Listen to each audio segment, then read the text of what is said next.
Hello, ladies and gentlemen, and welcome to grecochess, the YouTube channel of chess. The channel where we discuss all the aspects of the game of chess.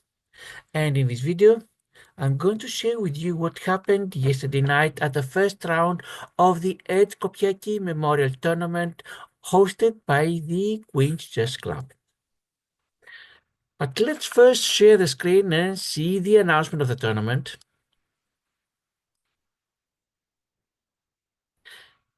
Takes place in Floral Park, that is a little town in Nassau County in Long Island, New York. You see here it takes place on 5 consecutive Fridays. March 27th was yesterday, the first round, and the next round will take place on April 3rd, 10th, 17th, and 24th, 5 rounds. The time control is G90 D5, meaning when the game starts, players have 90 minutes on their clocks, 1.5 hours. And when it's, of course, your opponent's turn to move, your clock does not move. When it's your turn to play, then for the first 5 seconds, the clock does not move. This is the so-called delay, and then it continues going downwards, and players need to complete all their moves before the clock goes down to 0. Round number 1 yesterday, and who was my opponent? His name is Brian Lawson. He may be a familiar name to you. I faced him twice in the past. I've lost both games. You see that his rating is 2002. Compare this with my rating. 1656, it says here, actually it's going to become 1706 starting April 1st after the most recent Winter Swiss tournament of the Queen's Chess Club. But still, we're talking about a difference of 300 points, which means that Brian was the favorite. But let's see what actually happened in the game. The way I do it is the way I usually do it. Is in my hands here, I have the score sheet from the game, and I'm going to copy the moves one by one on the analysis board of chess.com. And chess.com is going to give us the following information. First of all, what is the evaluation in a number? Positive number means white is doing better. Negative means that black is doing better. And the absolute value of the number means by how much is one or the other player doing better than the other. Also, it gives comments of the moves with symbolic comments, with the best comment being 2 exclamation points, meaning brilliant. 1 exclamation point is great. Star means it is the best possible move. If it is thumbs up, it means it's an excellent move. If you see a check mark, it's a good move. Question mark followed by exclamation point, it is inaccuracy. Question mark, a mistake. And 2 question mark, it is a blunder. Also, it is going to show which move would have been the best, whether it agrees with the move actually played or not. And finally, it is going to suggest the top 5 moves for the other player whose turn is to come. And let's start the game. And I have the white pieces, Brian has the black. And I start, in fact, it's the top 3 moves. I need to change the settings to make it the 5 moves. And I start with my pawn going to e4. The way I always start, this is the most popular first move for white. Sometimes white may start with a d pawn or with a c pawn. These are the knight of 3 or the pawn to g3. These are the most popular moves. If you want to quote-unquote surprise your opponent, you may start with your knight to c3, with your pawn to b3, and there are other ways to do so. But I always start this way. That is the way I know the best. And Brian selected the French defense. This is my favorite reply is black. His pawn goes to e6. You see this little book, which means that we are playing book moves, meaning moves that have been that are the most popular and have been extensively analyzed in the opening theory. You see this little book here. And in this case, I continue pawn to d4, 2 pawns at the center, and Brian will place his pawn to d5, challenging for the center. And now I have a lot of options. The most common is pawn to pawn to e5. It is the advanced variation. Sometimes you may want to take the pawn on d5, the exchange variation, but the problem with that is that you liberate the bishop on c8, which you don't want to do as white. Or you may place your knight either at c3 or at d2. But I played one other move that is also a book move, a little bit less common, and that's why I played it, bishop to d3. And now Brian continued the standard way, and in fact, that way we have played in the past. Brian has, I'm not sure if I said it, has defeated me twice in the past. The two games we played together at the Queen's Club. Also, Brian was my teammate at the United States Amateur Tournament East in February Parsippany. He was board 1 and I was board 4. So he takes on e4, and I take with his pawn, I take back with my bishop. Knight f6. My bishop goes to f3. I keep my bishop on the long diagonal that goes from h1 to a8. I control the squares e4 and g4 that the knight has no access. And Brian replies the same way that he had done last time when I had the white pieces, pawn to c5. These 5 moves, not only the theory, they are identical to what we had played in the past. And Brian is leading by 0.10 after the first 5 moves. You see here this number. What can I do? If I take the pawn, we exchange queens and I have no castling rights. If I place my pawn, that's happening if I take. If instead I place my pawn on c3, we exchange pawns, but I'll end up with the isolated d pawn. Well, isolated d pawn is not a disaster, especially with the queen's isolated pawn. But we have to be very careful and follow the theory of how to continue. And facing a player of 2000, I'd rather not give him this position. So what do I do? The other move I can play is, as you see here, the top move of the computer, knight goes to e2. Because if he takes a pawn, I take back with the knight. That's the story. And then my pawn is not isolated anymore. So, but Brian does not take the pawn. In fact, when either player can exchange pawns and there is no reason why, better let your opponent start first because you continue developing. His knight goes to c6.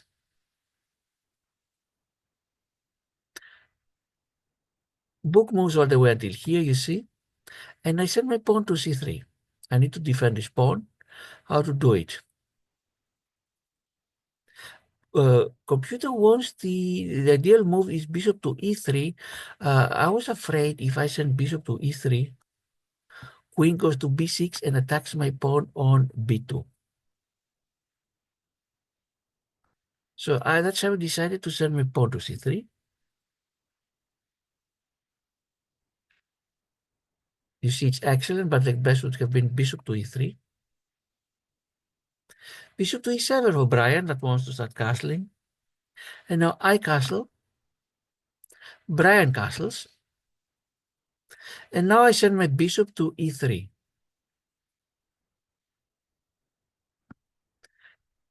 Not only provide more defense to my d4 pawn, but if Brian does nothing, I win the pawn on c5. I take it, and if he takes back, I get his bishop. What can he do? He cannot post the pawn to b6, because then I win the bishop on c6. What he decided to do instead is what I had suspected he was going to do. Queen goes to b6. And I not only have to be careful about the d4 pawn, but also my pawn on b2. And this is not just a pawn. You may think, so what, because, but then my rook on a1 is attacked. And if I move my knight to protect it, I lose the pawn on c3. Think of it. Here, knight goes, for example, here. Queen takes this pawn, and before I know, no, queen cannot take it. Fortunately, my knight don't need to protect it, but I have lost this pawn. I have lost moves. Then, of course, he'll start taking the d4 pawn, and it's not so dramatic as if the knight was not in e2. but still he gets an advantage if I let him do it.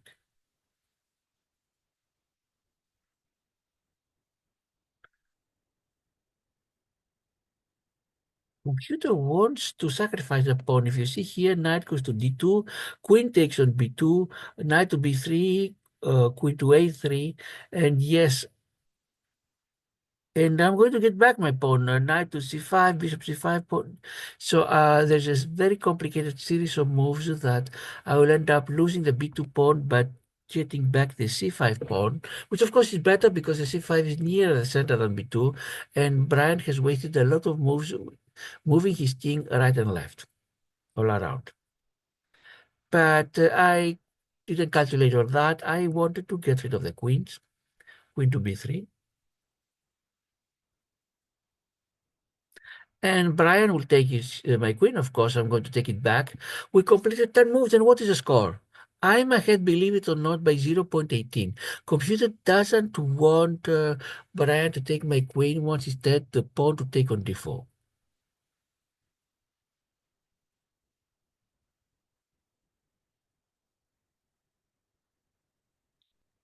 If I play it that way,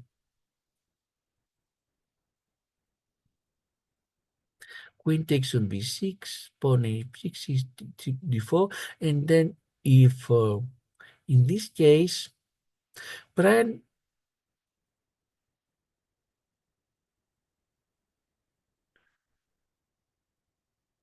would have his b pawns isolated. Look at the small chessboard. You see here the b7 and b6 pawn are doubled isolated, and of course Brian did not want this to happen.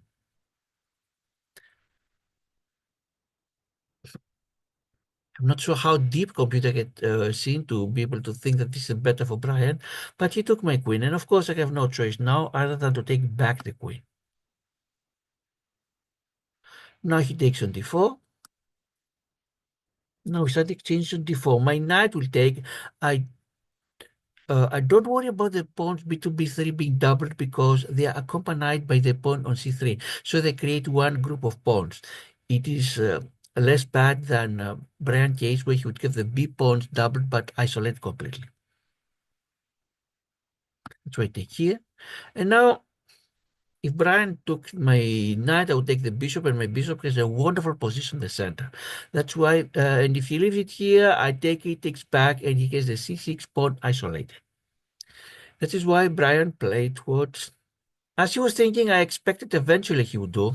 Not my first thought, but as he was thinking and thinking, I thought that he might end up with this move. Knight goes to e5. Yes, the best move is a computer. The best. You see the star. And of course, what is the problem? If I leave my bishop here, he's going to take my bishop for the knight. Usually, bishop is slightly better than a knight. And if my knight moves away, oh, I can take the pawn, and then I'm very exposed. No, so my bishop goes to e2 and controls the d3 and f3 square. Controls quite a lot of squares. He's going to send his pawn on a6 because he was scared about my knight landing on b5. Good is the computer. Believe it or not, I was told by a friend of mine after the game that this doesn't have his problem because due to the pin, my knight can still go to b5. The question is, what does he do there, especially if the pin ends either with the bishop moving or something like that? Yes, my knight can go to c7, but there is, since the rook is not an e8, there is no double threat, so he can just move his rook. So what I did then is I was scared of his knights going, one of them going to g4, because in this case, my bishop would take one of them, the other would land here, attack my bishop on e3. And if we change, not only I lose a bishop for a knight, but my three pawn is isolated. And to avoid this thing, I send my pawn to h3. Inaccuracy, says the computer, would rather have my knight develop to a3. Okay, perhaps. Because by doing so, I liberate my rook on a1. The two rooks can communicate. But this I had in my mind. I was going to do that some time later, I thought. Bishop goes to d7. And now there is no pin any longer. I cannot send my knight on b5. And if Brian does not want to double his pawns, he can even take it with his bishop if I send my knight to b5. So what do I do? My knight goes to a3. I want to change knights. I don't like his knight on e5, controlling too many crucial squares. Of course, if he doesn't move it, I take it. If he exchanges, I have my bishop on f3. Wonderful idea. I like it. He can also put his bishop here to protect the knight. His bishop from e7 to d6. What Brian did is one of the moves I was thinking he might do. His knight goes to g6. And after 15 moves, I am ahead by 0.24. I can't believe it. I'm playing a player 300 points higher than me. And after 15 moves, if anything, I am ahead, even by so little. But will I keep it? Because with such players, you know that there's a higher chance that you'll do the blunder first. If not outright blunder, at least a mistake. You have to be careful at every move, because your opponent not only doesn't make these mistakes, but can play a lot of moves that will induce you to make a mistake, will make you think that one move is very tempting, but in reality it's a mistake. I had to be careful in every move. All I needed is one mistake, and I knew I would never recover. My knight goes to d4, nice position in the center. Knight goes to d5 from f6 goes inaccurate. This is a computer. I like the position. The computer would rather have my rook go to d1 to occupy the open file. Knight goes to d5 for Brian. My bishop to d2. Of course, I don't like the knight to take my bishop and not only lose bishop for 9, but have my e3 pawn being isolated.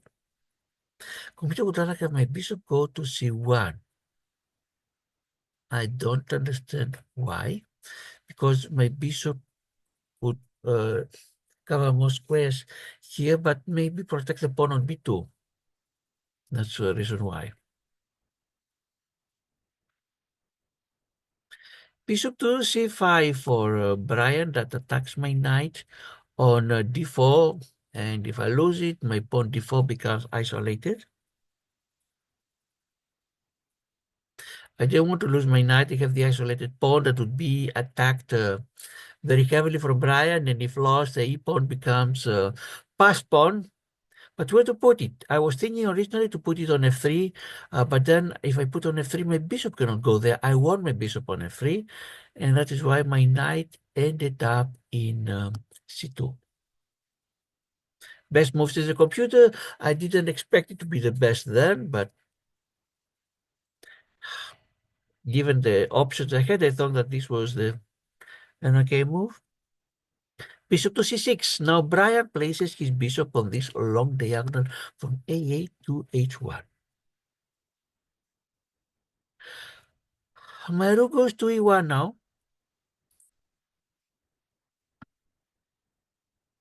I want to protect my give more protection on e2. My bishop on e2 is not protected at all. And easily knight could go to f4, and if we exchange, then again it's attacked. But I'll deal with this problem now. Knight to f4, exactly as I was expecting. I don't want, and now I saw that there is a big problem. The problem is my pawn on g2. It's attacked twice by the bishop and the knight, defended only by my king. And what else? If I place my bishop on f3,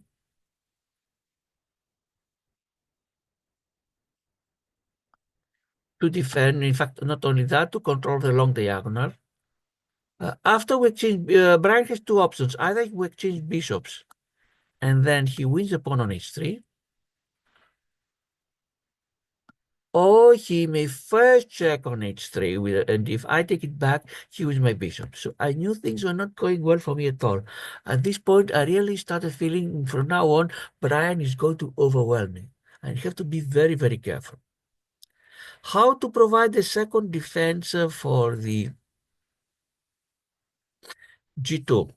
I was thinking and thinking. The computer thinks the best move is bishop to f1 and also opens the line for the rook on e1, but I didn't want my bishop to be in the end. As I was thinking and thinking, the move I ended up playing was bishop to e3. Now I'm going to explain why. First of all, inaccuracy is the computer. It attacks the bishop on c5. So if Brian decides to take my pawn, no matter how, he wins the pawn, but then I win the bishop. I win a bishop for free, and if not exactly for free, because then he can take my rook, I'll take back the knight, and I've won two pieces for rook plus pawn. That is better for me. Not so great as I thought, like a free piece, but still Brian could give me a better position. If he exchanges, the other choice he has, if he takes it, I take back with my knight, and I have now two defenders for the g2 pawn. And that's what happened eventually. Brian took on e3.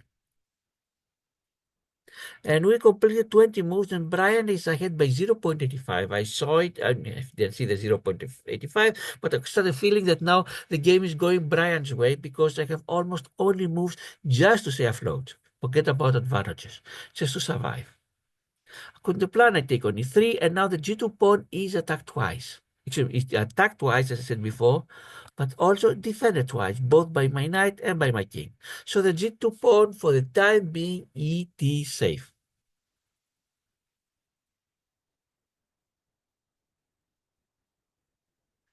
And Brian places his rook on d8 to occupy the open file. And here is the problem the moment he plays it, and I saw it, is I would like my knight on b1 to be developed. I cannot send it to d2 because rook is going to grab it. Can I, if I send it to a3, the knight is safe, but then rook goes to d2, attacks the pawn on b2, and things become dangerous. And my rook has to stay on e1 to protect the bishop on e1 to protect the bishop on e2. Things seem not to be going well at all. What can I do? I see that knight will go to h4, and my pawn on g2 will be paralyzed. It will be attacked a third time, and what do I do? No idea.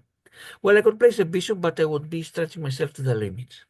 To minimize the problem, I decide to place my king on h2. Which is a computer, but Brian's advantage exceeds the 1 point. And knight goes to h4. When I saw it, my first thought is place my pawn on g3 and have a double attack. But the problem is, if I do so, first of all, Brian can avoid the loss of a piece by checking on f3.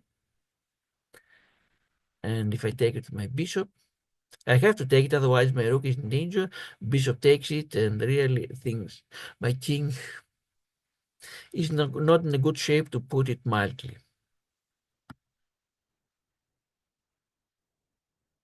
Well, she could even directly take my bishop, to take it with my rook, and then knight goes here, and things are worse because then my king can only go to g2 or h1, and then we have a discovered check, and knight will go to d4, for example, and I lose my rook.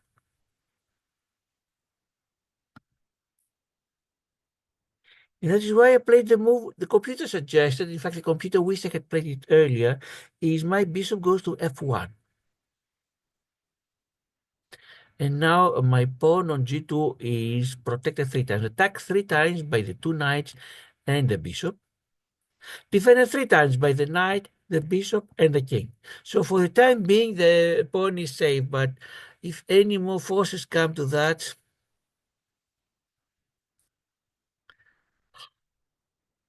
things don't go well at all. In addition, if the pawn on g2 is one way or the other disappearing, then Brian can also check from f3, and with the fork take my rook on e1. Things don't go well for me at all. The computer agrees, gives 1.28 advantage of Brian. At that point, I knew that game was going downhill. And then, sometimes miracles happen. Brian uses his knight on f4 to take on h3. Just when Brian was ahead by 1.28, he takes my pawn on h3. Computer says it's a blunder. What happened is that Brian was expecting I would take it back with a pawn, and the knight goes to f3 and wins my rook. Of course, had I taken with a pawn, Brian would have been justified. But then I saw I had another choice. I could take it with my king. I got lucky. My king takes the knight. And now suddenly things start turning around. I'm ahead by 2.86. I couldn't believe my luck. I was looking again and again if he has a follow-up. But still, I knew that playing with such a stronger player is no guarantee for win, even if you're ahead by a piece. I was ahead a piece minus a pawn to be exact. First of all, Brian needs to send his knight, send it to d6. Now my pawn goes to g3. Why? Because I don't want his knight to land either in f4 or h4 and continue an attack. Computer thinks it's inaccuracy. Knight goes to e5 now. Still, Brian is hoping with his knight he could attack me and force me to make concessions, as it's called. We finished 25 moves, and after this stroke of luck, as they call it, I'm ahead by 2.59. Of course, I knew the game was not over. I had to be extremely careful. My bishop goes to e2. I want to block both the d3 and f3 points of entry. And once ahead, the d2 is a very, it's very tempting for Brian, but for the time being, my knight on b1 is blocking it. I cannot move the knight. If I place my rook to free to do what's called the rook lift, where can it go? a4 is, I thought of it. It would be great if it was not for the bishop on c6, it would grab my rook. a5 perhaps, but then pawn goes to b6 and my rook has to go back all the way. I wish I could solve this problem of the d2 square. That was my main problem. So Brian places his pawn on f5, starts attacking kingside. What can I do? I was hoping to exchange. So one way to exchange is send my knight to c4, because then he needs either to exchange, and if he takes my knight, my bishop to c4 makes the e6 pawn very weak. The pawn on e6 is very weak. It's what's called the backward pawn. There is, although there is an f pawn to next to that, it's ahead of it, so it cannot protect. And there is no d pawn. That's why the e6 is called backward pawn, and it's considered to be a weakness.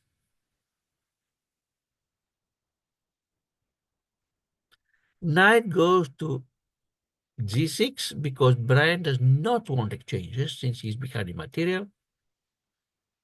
My knight goes to b6, attacks the rook on a8. Rook goes to b8, the only square it could go and be safe. And my bishop goes to c4. What's happening is I'm attacking the pawn on e6 twice with my bishop and my rook. Defended only is not defended at all. So even if rook goes to e8 or d6, I can still win it. So the only move I could see for Brian is what if bishop goes to d5? Then we exchange material. I don't win the pawn. But the good thing is that the pawn will be on d5 and block his rook on d8, and then I can send my knight to d2. That's what I was thinking. I was thinking he plays, I take the bishop, takes back with the pawn, cannot take it with the rook.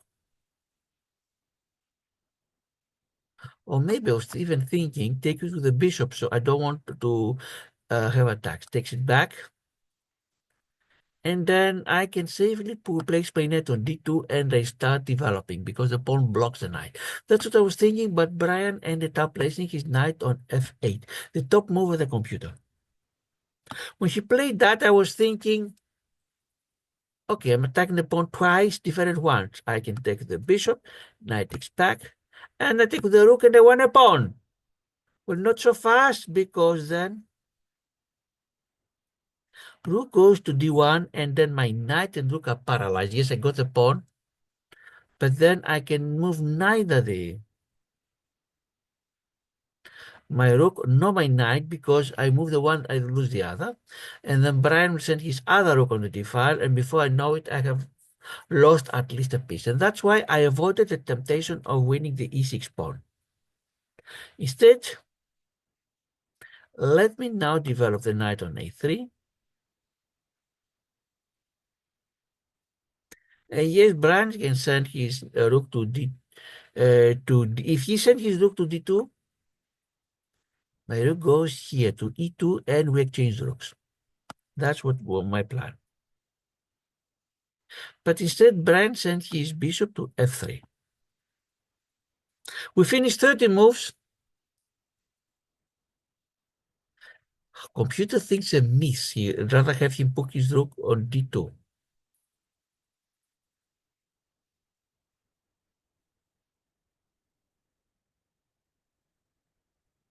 The computer would have me put my bishop on e2 and not my rook. But c3 is a very dangerous square, very near my king. If he could place his rook, for example, on h5 or h1, it is mate. On h1, of course, my rook will stop it. But if somehow he could place his rook on h5, it's mate. We finished 30 moves. I'm ahead by 3.21. I was mildly optimistic, but still, when facing a player of the caliber of Brian Lawson with a rating above 2000, if I wanted to be the strongest player I had ever defeated, surpassing my previous record of defeating a 2000 rated player. And what do? I did a very tempting move. I didn't like my bishop on f3, so I placed my rook on e3. Not a good move, and suddenly, believe it or not, by placing my rook on e3 and attacking the bishop on f3, because I felt, what can he do? There's no way he can protect it. He must send his bishop where? Maybe to h5, maybe back to c6. I couldn't see anything better, but Brian found the best, found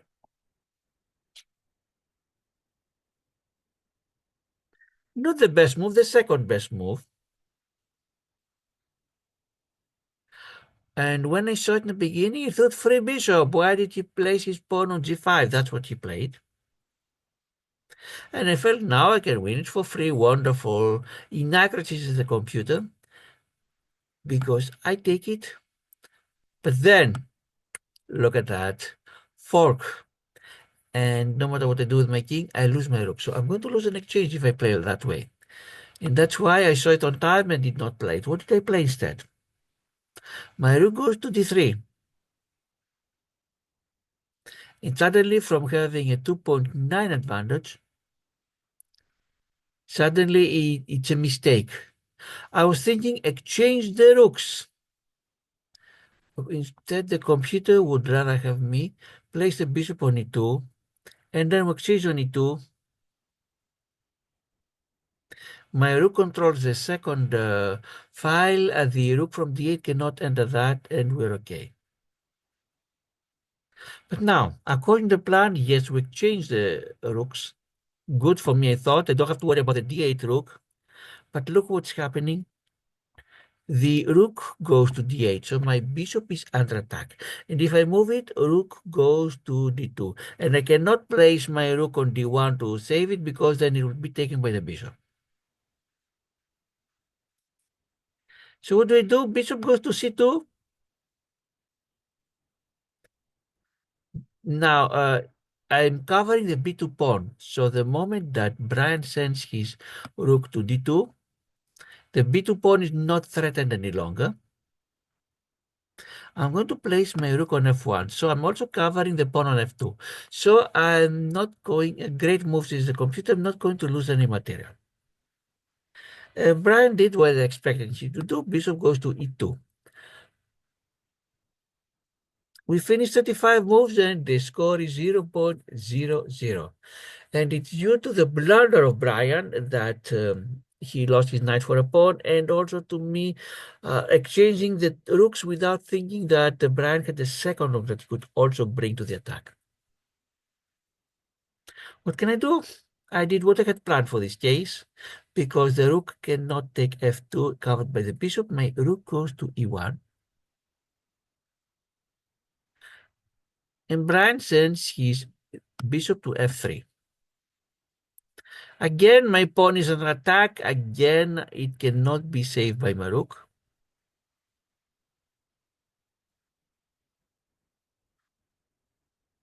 It cannot be saved by rook going to e2. I wish I had that move, but I don't. So my rook goes again to f1. Bishop goes to e2. Rook to f1.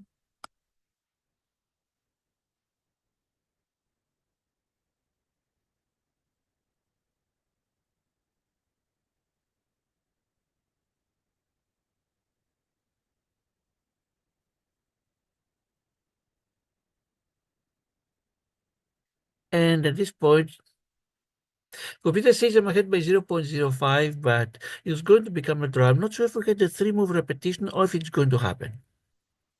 Brian offered me a draw, and I accepted it because if I didn't, he would send his bishop to a 3 and 3-fold repetition. Now, another option would have been, I was thinking of that, is it possible to sacrifice the f-pawn because I'm ahead with a piece for 2 pawns, and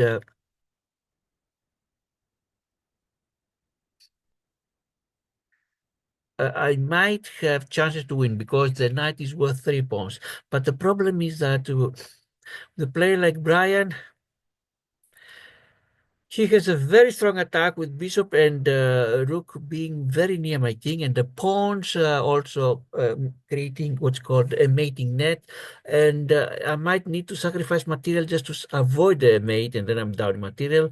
And we play like Brian, even if somehow ended up with a knight versus 2 pawns in the end, it's much more likely that he would promote his pawn than one of the 2 pawns and my knight being able to deliver the victory. So once he offered the draw, I accepted it. Just to tell you, usually I don't accept draw offers.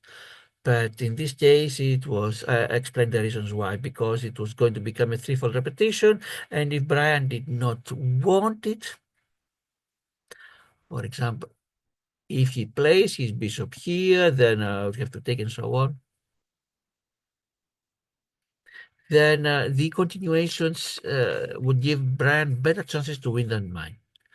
But for me, a draw against a player of 2002 rating is a huge success. I'm very happy with the result. But let's see what the computer has to say about the review.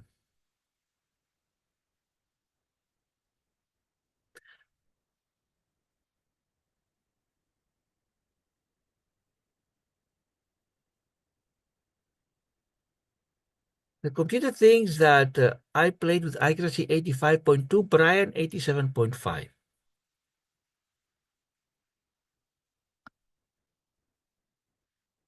And I'm not sure why does the computer refuse to give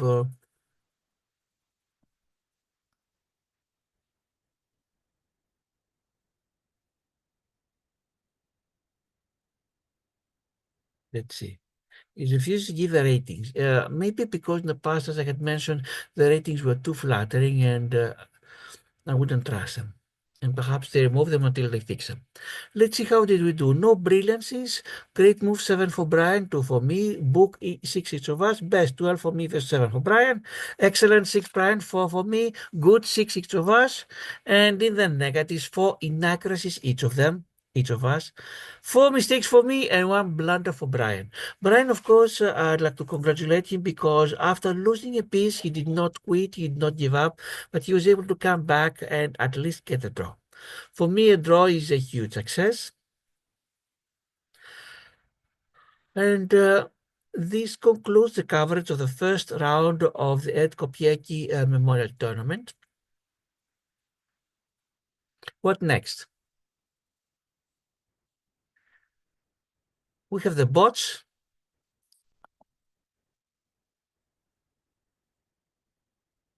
Next in the line, as if you've seen the previous videos, is Miguel from Brazil that is rated 1900, the highest rated bot I've ever faced, starting with the 1900 bots.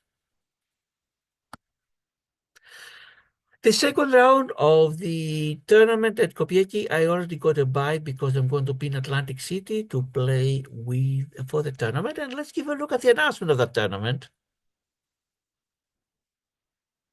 Let me share the screen once again.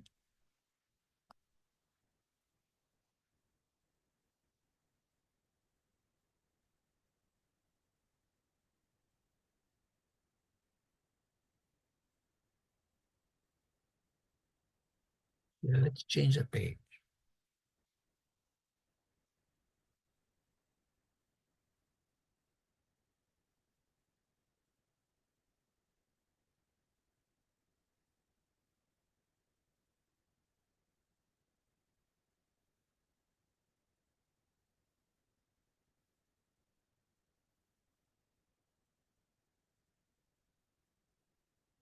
It is the Atlantic City Open Tournament, and I'm participating in the under 1800 category, this one here. Time controls, it is going to be in 7 rounds.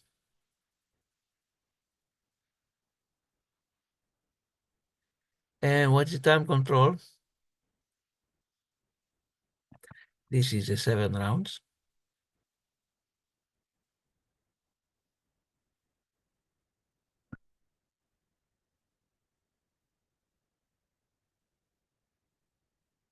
Where is the time control? It was somewhere hidden, very well hidden.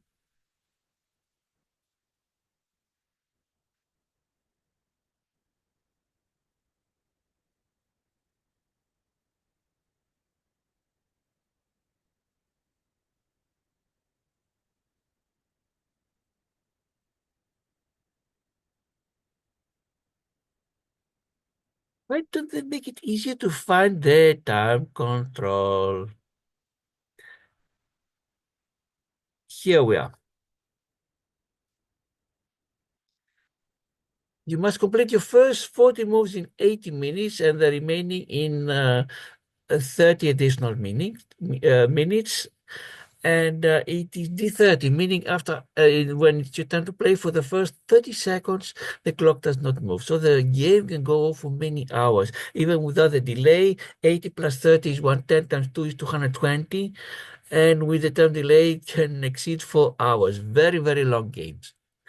Uh, Assuming everything goes okay according to plan, I'm going to cover these games that I'm going to play.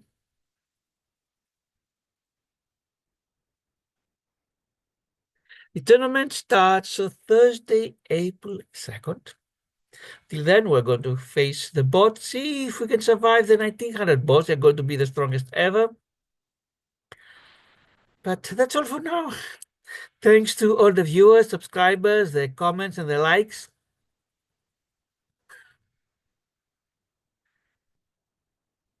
This is the Greco Chess YouTube channel. My name is Karelas Aniziris. Goodbye.